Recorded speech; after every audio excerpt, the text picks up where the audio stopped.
Bom dia, pessoal, mais uma vez aqui presentes, pessoal que está em casa. A gente vai dar início à nossa segunda aula da Lei 8.112. Vocês já me conhecem, eu me chamo Diego Edington, sou professor aqui de Administrativo, só concursos e afins. E a gente está estudando esse momento a lei, o Estatuto do Servidor Público Federal, a chamada Lei 8.112. É uma lei que traz todos os direitos e deveres do servidor público. A gente já viu na primeira aula aqueles conceitos mais iniciais da lei. O que é cargo, o que é função, vimos também a vacância e aí vimos também as formas de provimento. Para essa aula a gente separou geralmente as licenças. Eu gosto de ver a gente trabalhar na segunda aula. Geralmente eu trago todos os direitos dos servidores na segunda aula. E aí a gente vai ver férias, 13º, licenças, afastamento, quais as espécies de licença, etc. Tá? Então, só para complementar também um pouco da aula passada, a gente encerrou na aula passada falando um pouco sobre alguns adicionais. Aí a gente viu, na verdade, as indenizações. Perdão, não foi os adicionais ainda, nós vimos as indenizações. Eu falei das diárias, da ajuda de custo, da indenização de transporte, do auxílio moradia. Falei também, não falei? Falei auxílio moradia. Agora a gente vai ver as retribuições, gratificações e adicionais, que são aquelas vantagens que integram a remuneração do servidor. Aliás, a gente já viu que vencimento é o salário básico, né? O salário base é aquele valor fixo previsto em lei. E a remuneração é a soma desses vencimentos mais as vantagens de caráter permanente. E aí a gente integra a remuneração do servidor.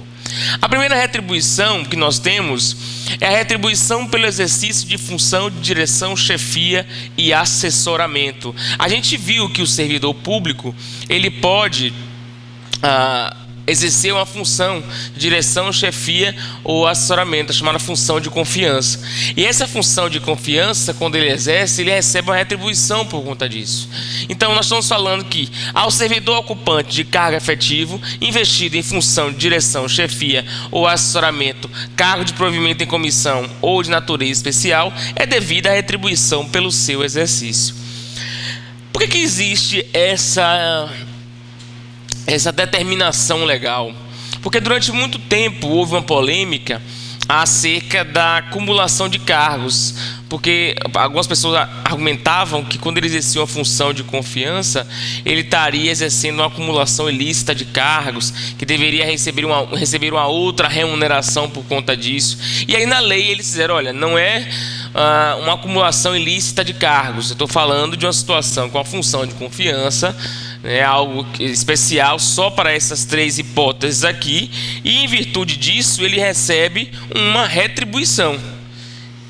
Então, por isso a gente chama inclusive de retribuição, para não chamar de salário. A ideia do legislador é essa, é meio que não se comprometer com a história. Então a primeira característica, aliás, espécie, nós estamos falando da retribuição pelo exercício do cargo de direção, chefia ou assessoramento. Cargo ou função de confiança, porque a gente já viu a diferença. Cargo e função, eles têm em comum o fato de serem direção, chefia e assessoramento. O que eles têm de diferentes é que cargo em comissão qualquer pessoa pode ocupar. Função de confiança só o servidor público. Exato. Então vamos ver a segunda aí. Sim, exatamente. Todo mundo que ocupar aquele cargo, ele recebe uma retribuição. É a ideia meio que para não chamar de remuneração, para não gerar um vínculo com a administração pública. Então, gratificação natalina também é um direito do servidor público. Assim como na CLT também, nós estamos falando do 13º. Então, equivale ao 13º da CLT. É a chamada gratificação natalina. Como é que se paga a gratificação natalina? Ela é contada mês a mês. Então, nós temos aí, cada mês é 1/12 do ano que o servidor faz jus à contagem desse 13º. Então, quando o servidor público ele entra lá no meio do ano, ao final do ano ele não vai receber o 13º integral. Ele recebe só proporcionalmente a quantidade de meses que ele trabalhou no ano, tá? Sendo que se ele trabalha mais de 15 dias, aliás, 15 dias ou mais no mês, aquele mês é contado como mês cheio. Então vamos supor que ele entra no dia 10, que mês é esse? De maio. Dia 10 de maio começa a trabalhar no serviço público. Lá no final do ano, apesar de ele não ter trabalhado os 30 dias de maio, maio vai contar como mês do 13º, porque ele trabalhou mais de 15 dias. 15 dias ou mais nesse mês. Então a fração de mês igual ou superior a 15 dias, ela é considerada como o mês. Tá? E quanto é que ele vai receber? Com base em qual remuneração que ele recebe o 13º? Com base na remuneração de dezembro. Então o salário, porque o 13º é um novo salário ao final do ano. Então o salário, ele vai ser pago com base na remuneração, aliás, primeiro, de dezembro, porque possa ser que ele sofra algum reajuste ao longo do ano, no meio do ano, e a ideia da lei é proteger. Que vamos ver que ele no início do ano ganha R$ 1.500, e aí lá em dezembro houve reajuste para R$ 1.700. Então o 10º que ele recebe é com base em R$ 1.700, ok? Devendo ser pago até o dia 20 de dezembro. Então, só para ver as dúvidas, né? Olha, não necessariamente parcela única, às vezes divide.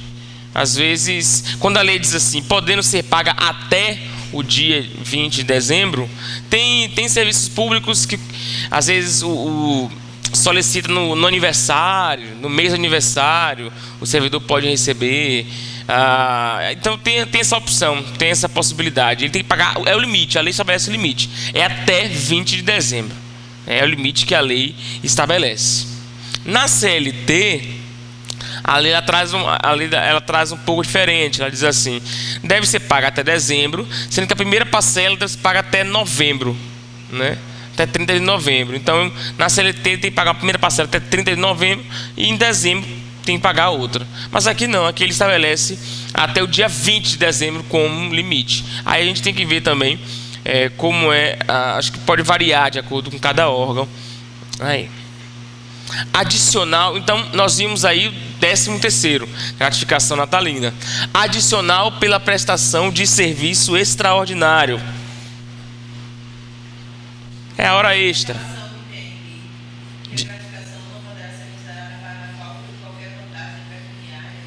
É verdade. Porque a gente vai retomar isso aí depois. Mas assim, é aquela história de que a gratificação, não é isso? Não pode ser. Porque você não pode contar o 13º para as vantagens pecuniárias, por exemplo. A hora extra, por exemplo. Você não vai contar em cima do 13º a hora extra. Você faz a hora extra de acordo com sua hora trabalhada.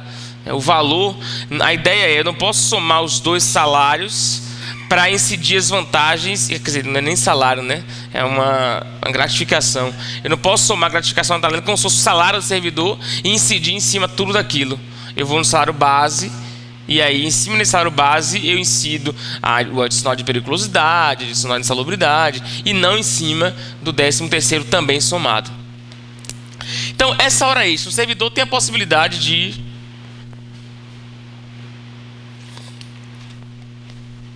trabalhar em regime de hora extra. A gente viu que o servidor público ele tem um regime de trabalho semanal de 40 horas e sendo que diário entre 6 e 8 horas, né? A administração pública tem que organizar isso aí. Só que é possível que o servidor público trabalhe em regime de hora extra, né? O órgão precisa, a entidade precisa, e ele acabe desenvolvendo horas extras aí no trabalho. Como é que deve ser pago essa hora extra? A lei diz assim, com acréscimo pelo menos de 50% em relação à hora normal do trabalho. Então, se sua hora de trabalho vale R$50, se fazendo o cálculo do seu salário, dividindo nas horas trabalhadas, você acha R$50 por hora de trabalho, quando você realizar a hora extra, você vai receber ali R$75 pelo menos por aquela hora extra trabalhada, porque a lei diz que cada hora extra deve ser remunerada pelo menos com adicional de 50%. Então pelo menos não impede que seja de 100% e por aí vai, tá? Ele pode receber o dobro, às vezes em outras entidades públicas também elas estabelecem às vezes o adicional de 100% quando o servidor trabalha em hora extra, enfim. Visa ao atendimento de situações excepcionais temporárias, sendo o prazo máximo de 2 horas por jornada. Aqui também seguiu a mesma regra da CLT. A CLT diz a mesma coisa. Eu só posso fazer com que o trabalhador labore em hora extra, em regime de hora extra, desde que seja uma situação excepcional e temporária. Nesse período de chuva mesmo que nós estamos vivendo aqui em Salvador. Aliás, esse fim de semana choveu bastante novamente, né? Mas eu vi que a probabilidade também é a partir de quarta-feira, quinta-feira, né? Vem também de novo a nova frente fria aí. Novamente, as coisas vão piorar de novo, né? Terrível.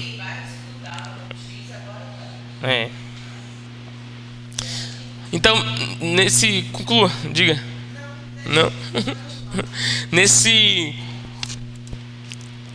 Nessas chuvas que nós estamos vivendo, possa ser que alguns servidores sejam convocados da Defesa Civil, por exemplo, para trabalhar em regime de hora extra, para poder compensar esses problemas, poder agilizar e resolver esses problemas com a chuva, deslizamento de terra. Então, é uma situação excepcional, é uma situação temporária, e quando isso passar, volta ao regime normal, sendo que ele não pode trabalhar o máximo, não pode ultrapassar 2 horas por dia. A ideia aqui também é proteger a saúde do trabalhador, não submetê-lo a regimes muito longos de trabalho.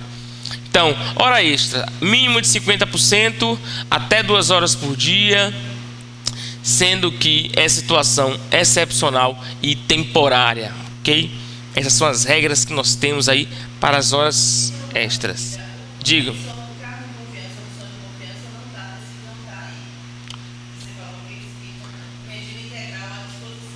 Sim. Não. Em tese, não. Tá? Em tese, não, porque eles já estão... na teoria, em tese, não recebem. Porque cargo, comissão, função de confiança é dedicação exclusiva, é regime integral. Então, em tese, não recebe.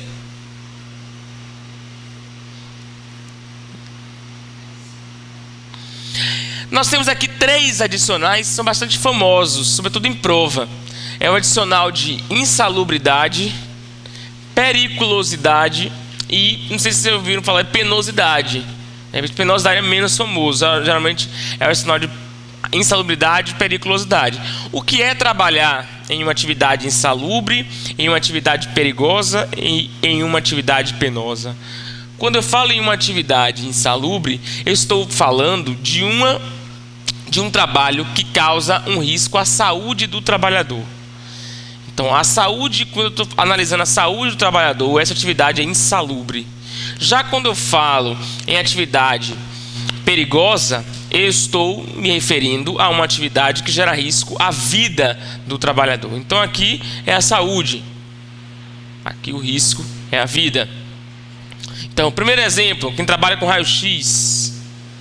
É uma atividade que aos poucos pode prejudicar, se submetido àquela situação de forma excessiva, prejudicar a saúde do trabalhador.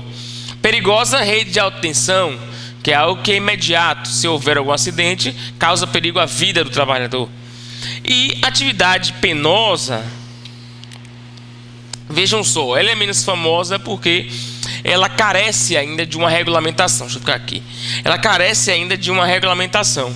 Veja, está relacionada com a lotação de servidor, se relaciona com as zonas de fronteira ou em localidades cujas condições de vida penosa justifiquem. Não há valor definido. Na verdade, não há uma lei definida para essa atividade penosa. A gente só tem um conceito que a doutrina criou. Mas existem órgãos que estabelecem a sua própria atividade penosa e o seu próprio valor de atividade penosa. A gente vai chegar lá.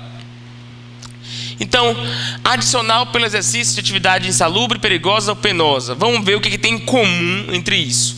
Para o servidor receber esse adicional, nós estamos falando de uma situação em que as condições de trabalho, em que as condições de insalubridade ou periculosidade seja habitual. Não basta que o servidor se exponha ao risco eventualmente para poder receber esse adicional. Ele tem que estar submetido à atividade de forma habitual. Essa atividade perigosa ou insalubre tem que ser algo habitual. Se for eventual, não enseja o adicional para ele. Segunda característica. Sim, agora sim, essa ideia, até o pessoal que está em casa também acompanhar, essa ideia do habitual não é uma ideia assim de todo dia. Porque, por exemplo, se eu trabalho uma vez na semana, por mês, tá? Vamos imaginar uma hipótese dessa, vamos pegar um exemplo bem drástico. Uma vez na semana, e essa uma vez na semana eu lido com fios de alta tensão, meu trabalho não deixa de ser perigoso. O habitual não é eu estar todo dia trabalhando, mas é todo dia que eu trabalhar, eu estar submetido àquela situação. Não é a quantidade de dias na semana. É a rotina do servidor. Ainda que seja 5 dias na semana, ainda que seja um a cada 15 dias. Mas se sempre quando ele for trabalhar, houver aquela situação de perigo ou de insalubridade, ali vai ensejar o adicional para ele. Tá? Então, os adicionais de insalubridade e periculosidade não podem ser cumulativos, devendo o servidor optar por um deles. Isso aqui... Ele não pode receber os dois, né? Não. Caso a atividade dele seja insalubre e perigosa ao mesmo tempo, ele vai optar por uma das duas. Ele tem essa possibilidade de optar, uma das duas não, uma das duas remunerações, né?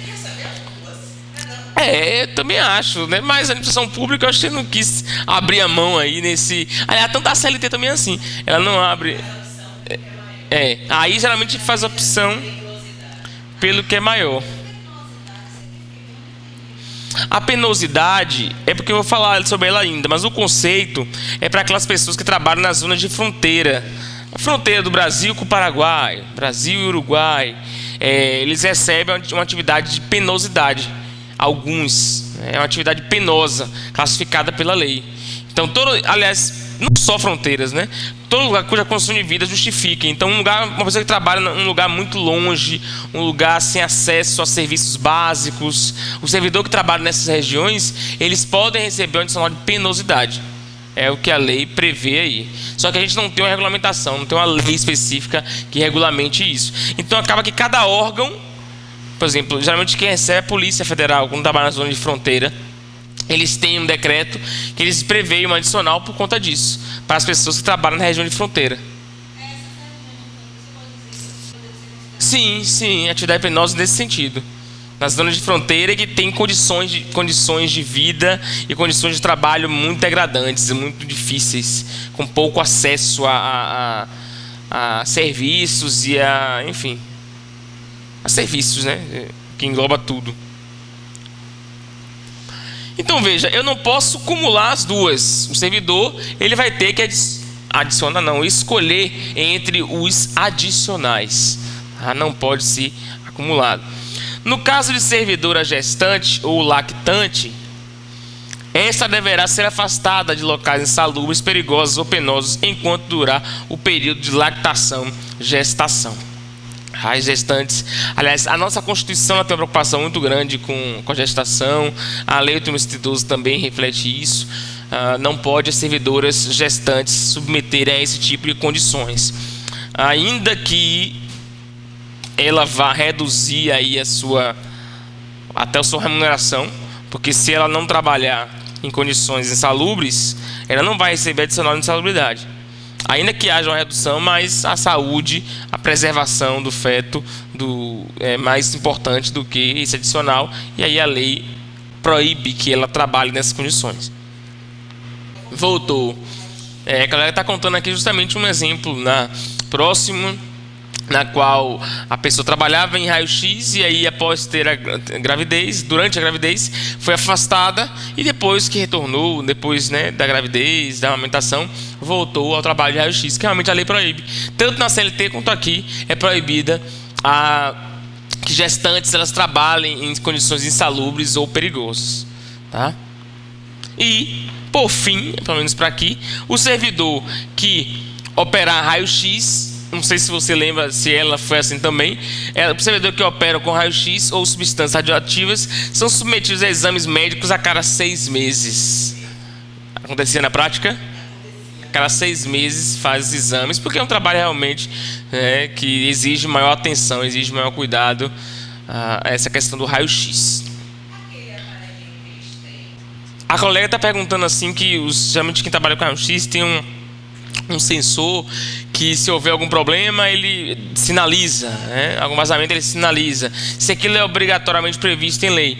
Olha, eu não sei se em lei, eu acho que não. A lei, o que acontece? A lei diz assim: todo trabalhador que labora em atividades perigosas ou insalubres, o empregador deve fornecer os EPIs, que é o equipamento de proteção individual. Então, eu acho que a lei não especifica quais são os EPIs, mas deve haver uma portaria, deve haver um decreto que especifica, quem trabalha com raio-x tem um sensor e tal. Eu acho que, lei eu sei que não tem, mas provavelmente tem um decreto, uma portaria, algo infralegal que estabeleça isso aí. Uma resolução, enfim. Então, essas são as condições. O que acontece com penosidade? Por que não está aqui? Porque a penosidade a gente não tem regra. A gente a lei não traz nenhuma. A gente não tem lei, na verdade, Então não é que a lei não traz a lei, a gente não tem lei falando sobre essa penosidade. A lei do homicídio doloso só faz citar, mas não existe regulamentada. Então, é como eu falei, existem órgãos que concedem na sua carreira, aquele órgão traz esse adicional de penosidade, mas nem todos os órgãos trazem. Então a gente só acaba estudando a periculosidade e a insalubridade aí para poder fazer esse comparativo. E o concurso, por sua vez, também só pode cobrar a insalubridade ou periculosidade. Ele pode nos cobrar o fato de a gente saber que existe o da penosidade, mas a gente não tem regra, não tem valor, não tem circunstância. Aliás, circunstância tem, que é aquela situação de fronteira, mas não tem outras características para serem cobradas, tá? Então, a penosidade é mais para a milícia, Geralmente esse pessoal de polícia e milícia que trabalha na região de fronteira. Exatamente. O que eu vejo na prática que acaba mais incidindo é isso. Uma vez eu ouvi, um aluno me mostrou uma resolução da Polícia Federal trazendo esse adicional de penosidade para os policiais federais.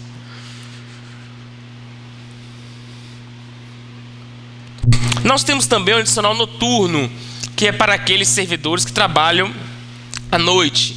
Só que o que é noite para ensejar o adicional noturno para a Lei 8.112, das 22 às 5?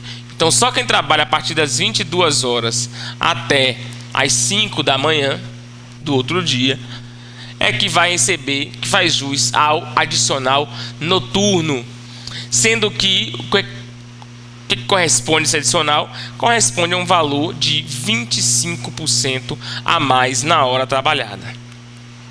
Então, você pega o valor da hora trabalhada, soma 25% e é o valor aí que a gente vai achar para esse servidor público que trabalha em regime de adicional noturno.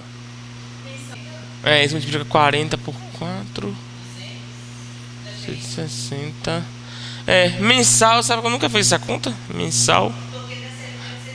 CLT 220. Aí pode variar do servidor. Se ele trabalha em regime de 6 horas, que tem alguns se trabalha em 6 horas e tem uns que trabalham em regime de 8 horas, Acho que então varia aí o total, o mensal. Então veja, o valor da hora trabalhada que 25% já falei. Em relação a esse adicional noturno, cada hora noturna, percebam que ali 22 é 5, se você for somar, vai dar aí 23, 24, na meia-noite, 1, 2, 3, 4, 5. Daria 7 horas de trabalho e não daria 8. Por que na verdade, existe esse cálculo de 22 é 5? Porque a lei ela fez uma ficção. Ela falou assim: olha, o horário noturno, a hora de trabalho noturno, ela não vai ter 60 minutos, ela vai ter 52 minutos e 30 segundos. Então, uma hora de trabalho noturno, a cada 52 minutos e 30 segundos que o trabalhador trabalha de noite, ele é como se tivesse trabalhado 1 hora. É por isso que é de 22 às 5, porque já é biologicamente ruim para o ser humano ficar acordado durante a noite. Então por isso que ele reduz um pouco. Então ele diz, cada hora noturna vai ter 52 minutos e 30 segundos. Então ele não vai trabalhar de 22 às 6, ele trabalha de 22 às 5. Mas é como se tivesse trabalhado às 8 horas do dia, tá? Então por isso que dá 7 horas aqui, mas teoricamente, fictamente, na ficção, é 52 minutos e 30 segundos. É como se ele tivesse trabalhado às 8 horas. Ele vai receber os adicionais, os 25% em cima de 8 horas trabalhadas. É a forma de beneficiar este servidor. E em se tratando de serviço extraordinário, incide sobre o valor da remuneração hora acrescida daquele adicional. Então, se ele trabalha em condições noturnas e, além disso, ele faz hora extra noturna, a gente vai incidir os dois adicionais. Então, ele vai trabalhar com um adicional de 50% a mais da hora extra, e o adicional noturno vai ser 25% a mais, já somado dos 50%. Tá? Então, a gente vai acumular as duas atividades. O servidor aí que trabalhar em regime de hora extra e adicional noturno soma os dois adicionais para contar na sua remuneração. Ok? Então, informações importantes. Das 22 às 5 horas, acresce 25%, a hora tem 52 minutos e 30 segundos, e é possível acumular adicional noturno com hora extra para a remuneração do servidor. Vamos ver a próxima. Adicional de férias, também chamado ao terço de férias. Que adicional é esse? Sempre quando o servidor público entra de férias e assina CLT também, ele faz jus a receber 1/3 a mais de salário. Então, corresponde ao terço da remuneração do período de férias e independe de solicitação do servidor. Então, se ele vai receber R$1.000, né, R$900 para facilitar o cálculo, R$900 a título de férias, ele recebe R$900 mais 300. Tá? Todo trabalhador tem esse direito, inclusive na CLT, o terço de férias. E o servidor ocupante de cargo em comissão ou função de direção, chefia ou assessoramento deve ser considerada a vantagem no cálculo do adicional de férias. Então, quando o terço de quem exerce um cargo em comissão, é incluída essa gratificação da comissão. Então, se eu recebo de salário e da gratificação, né, de comissão, direção, chefia ou assessoramento, eu vou somar os dois salários e meu terço de férias assim, com base nesses dois salários. Porque quando eu saio de férias, eu recebo os dois salários, tanto o meu do meu cargo, quanto da direção, chefia ou assessoramento. Então, o terço de férias vai incidir sobre isso aí, ok? Terço de férias, também mais um direito aí do servidor público previsto na CLT. E nós temos a gratificação por encargo de curso ou de concurso. Vamos falar um pouco sobre ele primeiro, depois a gente vê como está na lei, porque esse momento eu acho importante a gente trazer um pouco de como está na lei, porque essa gratificação é um pouco... ela é recente, não tão recente assim, mas dentre as gratificações, ela é a mais recente e ela é algo que é diferente da CLT. A gente não tem isso na CLT. O que é essa gratificação por encargo de curso ou de concurso? São aquelas situações nas quais nós temos servidores que, em algum momento, eles são convocados pela administração pública para administrar algum curso.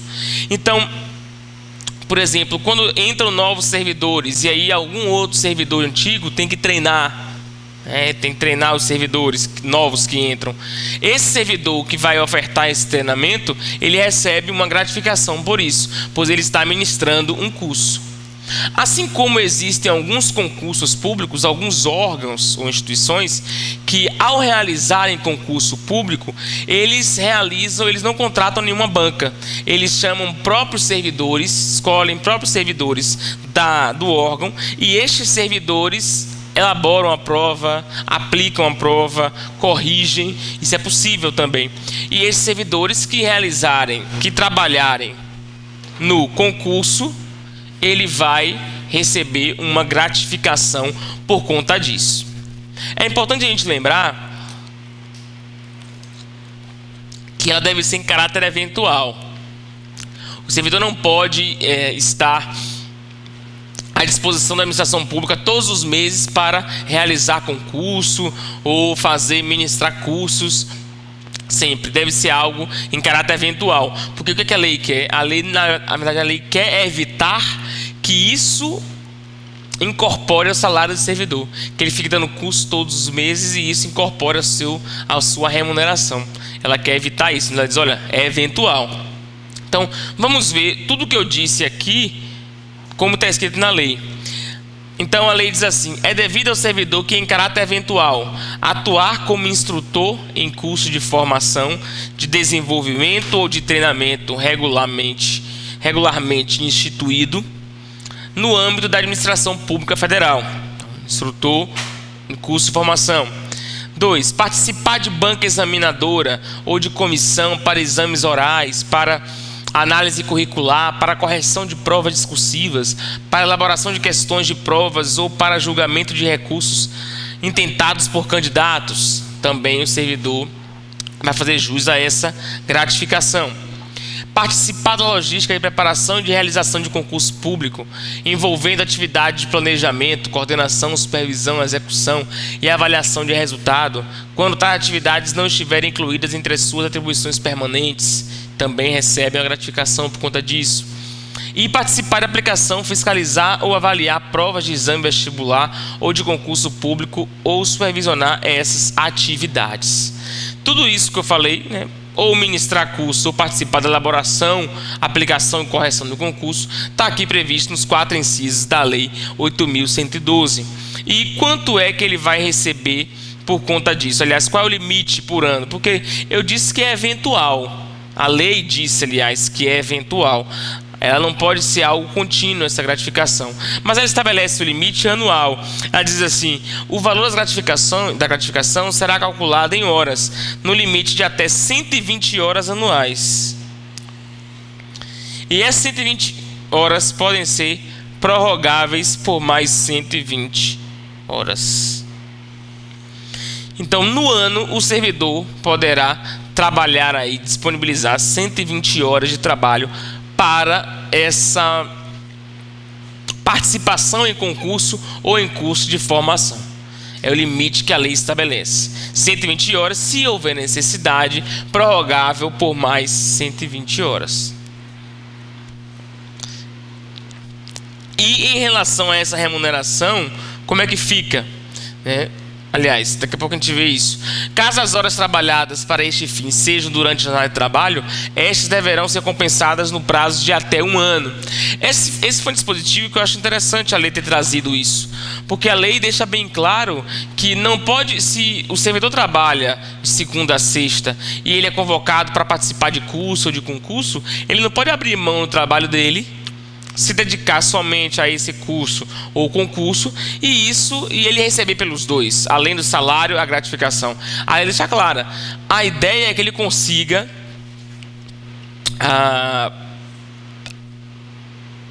organizar de modo a não atrapalhar o trabalho dele. Ele deve continuar trabalhando, mas caso não seja possível, caso ele não tenha tempo, seja trabalhoso demais e ele precise tomar um pouco da hora de trabalho, ele vai tomar a hora de trabalho dele, mas ele tem que compensar essa hora no limite de até 1 ano. Em um prazo de 1 ano, ele tem que trabalhar para compensar as horas que ele deixou de trabalhar para participar de curso ou de concurso, para a organização do concurso. Quanto o servidor vai receber? A lei estabeleceu uma regra um pouco bem assim, diferente para calcular esse valor aí, essa gratificação. A lei diz assim: ela pega o maior vencimento básico da administração federal. Vejam só, ela pega o valor do maior vencimento básico da administração federal e diz assim: o valor irá variar entre 1,2% a 2,2% incidentes sobre o maior vencimento básico da administração federal. Então, não importa em que órgão você trabalhe, não importa qual é o seu cargo, a sua função, quando você for trabalhar e for receber cargos de curso ou concurso, você vai ter como base o maior vencimento básico da administração federal. Pega esse valor, acha 1,2% dele, 2,2%, e aí é o que vai calcular e vai dar a esse servidor por trabalho que ele realizar, né, em relação a essa gratificação aqui. Ok? É um valor bem diferente assim, não é com base no salário do servidor. Geralmente as gratificações eles são com base no salário do servidor ou com alguma base legal assim, mais instituída. Aqui não, ele vem com a base do maior vencimento básico. É por isso que às vezes quando a gente não sei se vocês ouviram falar, olha, quando aumenta o salário do maior salário lá, do ministro do STF, do presidente, acaba puxando as outras coisas, né? Quando ele assim, acaba puxando as outras coisas, é isso aqui, vai subindo tudo, porque aumenta a gratificação por encargo de curso e concurso, aumenta também o salário base dos outros servidores, então é um efeito cascata mesmo, que ocorre quando aumenta esses salários.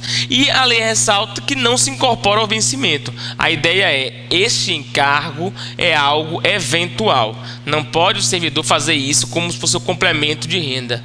A lei ela quer proibir isso. Ela ressalta isso bastante na lei 8.112 para evitar esse tipo de situação.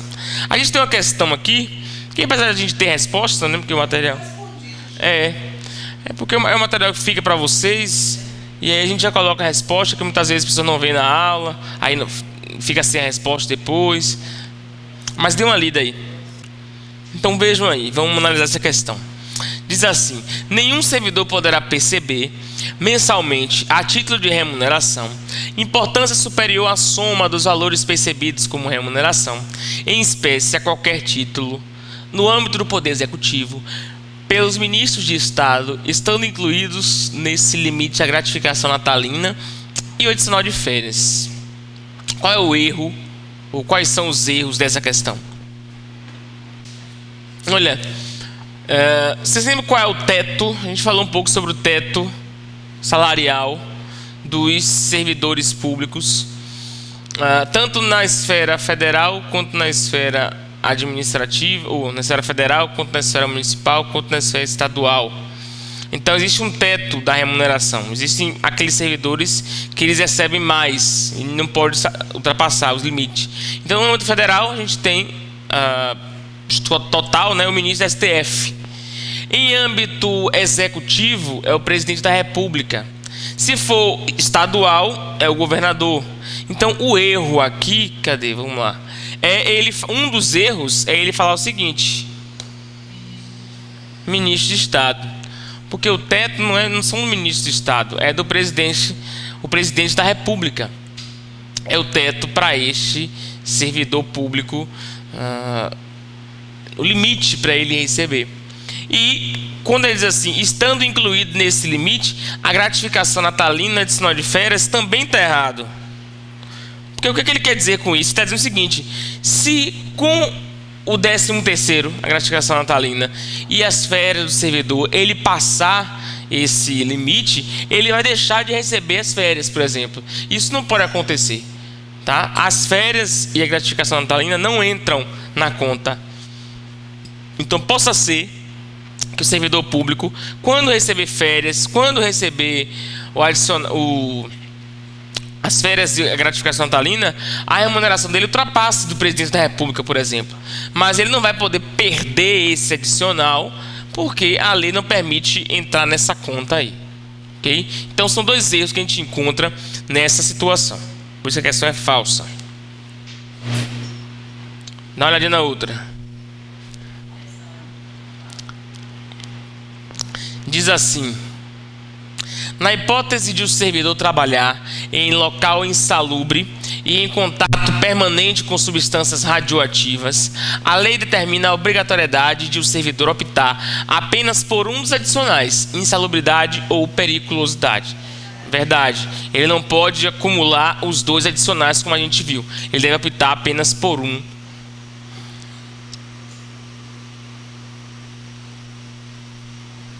Dá uma lida nessa. diz assim: a gratificação por encargo de curso ou concurso não se incorpora ao vencimento ou salário do servidor para qualquer efeito e não poderá ser utilizada como base de cálculo para quaisquer outras vantagens, inclusive para fins de cálculo dos proventos da aposentadoria e das pensões. Verdade também. Não pode incorporar, a lei não quer que incorpore esse valor para não aumentar o salário assim do servidor. A gente viu que é eventual. Cadê? Gratificação de cargos, concurso. São valores eventuais.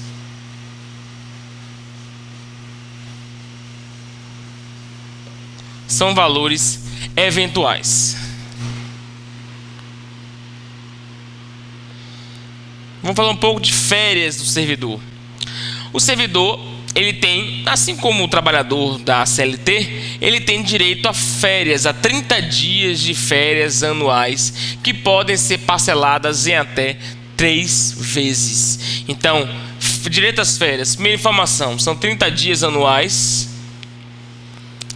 E ele pode parcelar essas férias em até 3 vezes. Desde que ele requeira, ele pode parcelar as férias aí em até 3 vezes. É a possibilidade que a lei estabelece. Primeiro período concessivo de 12 meses. Quando é que o servidor ele vai ter direito a férias? Então, algumas pessoas ficam na dúvida, não sei se é o caso de vocês ou o pessoal que está em casa, mas a gente vê ali que o servidor, quando ele entra na atividade pública, né, ele tem um chamado período concessivo. O que é o período concessivo? É o primeiro período de 12 meses. Então, de 1 a 12 meses, né, no ano, ele vai ter esse chamado período concessivo. Então, para ter o direito a 30 dias de férias, ele tem que trabalhar primeiro os 12 meses. Então, primeiro ele trabalha os 12 meses para... Perdão, é período aquisitivo, 1000 perdões. O período... Tá concessivo, né? Não, mas não, esse aqui, quer ver? É aquisitivo. É aquisitivo. É aquisitivo. Corrigem para mim, por favor. Pessoal. É porque não, que tem os 2 períodos. Tem os 2, mas a forma como foi empregado aqui, eu quis dizer aquisitivo. Sim. Existe o período aquisitivo e existe o período concessivo. Esse período aquisitivo é o período que ele trabalha para adquirir as férias, né? Então, esse primeiro período aqui, até apagou um pouquinho, ele é o aquisitivo. Então, é o período que o trabalhador tem que realizar para poder ter direito às férias. Após trabalhar os 12 meses, aí sim vem o período concessivo. Aqui sim é o período concessivo, ou seja, o período que o empregador vai conceder as férias ao servidor. Então o servidor só vai ter os 30 dias de férias depois que ele trabalhar os 12 meses do período aquisitivo. Tá? Então, depois de ele trabalhar os 12 meses do período aquisitivo, ele vai ter 30 dias para serem concedidos no período concessivo das férias. Então, isso é algo que se renova todo ano, né? Ao mesmo tempo, aqui no segundo ano, ele vai estar no ano concessivo, que é o ano que ele vai ter direito às férias, mas ao mesmo tempo será um ano aquisitivo. Por quê? Porque ele já está trabalhando para adquirir as férias do próximo ano. Então, é sempre um ciclo, né, que vai aí acontecendo, se renovando a cada ano. Todo ano ele trabalha e todo ano ele tira férias. Só o primeiro ano que não tem férias, né? Então, esse primeiro período é o período aquisitivo de 12 meses. Ele tem que trabalhar 12 meses para poder adquirir as suas férias. E existe a possibilidade dele acumular 2 férias. Na verdade, não é nem bem dele, né? Mas... assim, quando geralmente ele pode querer também, mas a administração pública pode um pouco meio que segurar as férias dele. Que situação é essa? Então é possível o acúmulo das férias no caso de necessidade de serviço até o máximo de 2 períodos consecutivos.